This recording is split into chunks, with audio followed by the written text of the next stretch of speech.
very special family is called as Asteraceae, and this family is also called as Compositae, and we can take the very best example to this family is a tridapse plant, and the scientific name of this plant is called Tridapse procubensis, which is commonly called as coat buttons, and we generally call it as chamanthi. So in today's class we are going to discuss about the vegetative and the floral characters of this plant, which is a Tridapse procumbens. Let's go ahead. So when we talk about the vegetative characters, and before we talk about the vegetative characters, let's know this belongs to a family Asteraceae and the class Dicotyledons and the subclass Gamopetalae and the series Inferae and the order Asteraceae. Now let's talk about the general characters, and when we talk first about the habit,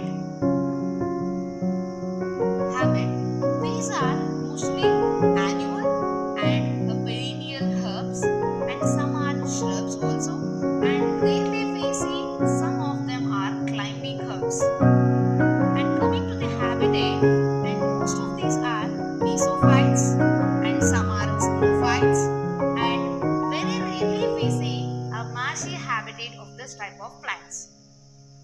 And talking about the root system, and most of these are a branched taproot system can be seen, and sometimes a tuberous root system is also seen in this type of Asteraceae plants.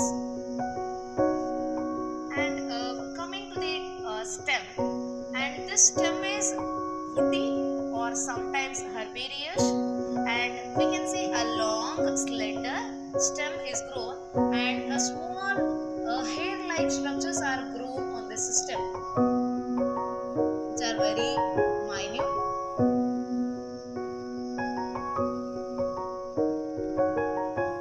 And these some of these stems, they also produce some tubers which can store the food materials.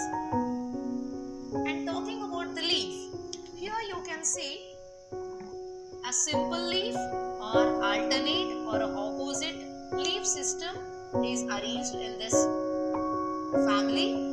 And in the olden days we used to use these type of leaves to rub our slate. Usually the small children, they used to these for rubbing their slate to make it write properly.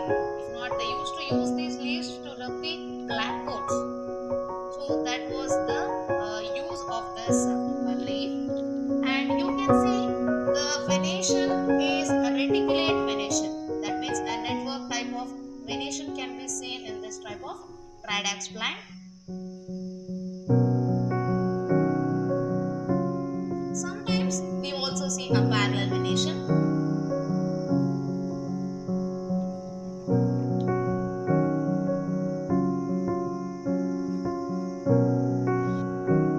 So these were the vegetative characters, and now talking about the floral characters.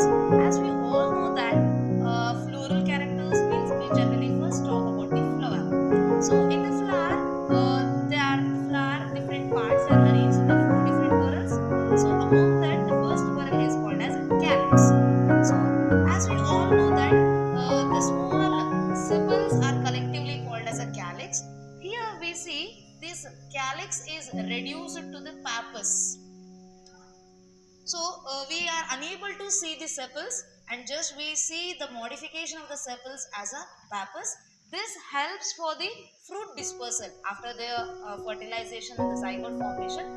This pappus is helpful for the dispersal of the fruit and the seed. So this is about the calyx. And when we talk about the corolla, the next whorl, where the petals collectively are called as a corolla, and we see a 5 petals in this flower, and all these petals are gamopetalless. So gamopetalless means they are very free. As you all can see here, the petals are very free, and those are called as gamopetalless. And the arrangement is in a valvate eastivation. Eastivation is about the valvate. And the next word is androecium. As we know, androecium is a male part of a flower. I mean, these are also called as a stamens. So you can see the 5 stamens present in this, which are epipetalous, alternate to the each petals. So these androeciums are present alternate to the petals. One petal, then the androecium is arranged, the alternate. And when we talk about the gynoecium, as it is called as a carpel, which is a female part of a flower. Here the gynoecium is, a carpel is bicarpellary. That means they are present in a 2. If they are bundled like a 2, it is a bicarpel. As if it is more than 2, it's called as a multicarpel. But in this type of flower, you can see a bicarpellary type of arrangement. And these are syncarpus. So the syncarpus is nothing but where the carpels are fused. It's called as a syncarpus. So that type of arrangement is seen in this. So these all are the different floral characters of a flower. And when we talk about the pollination, so dear everybody, this is the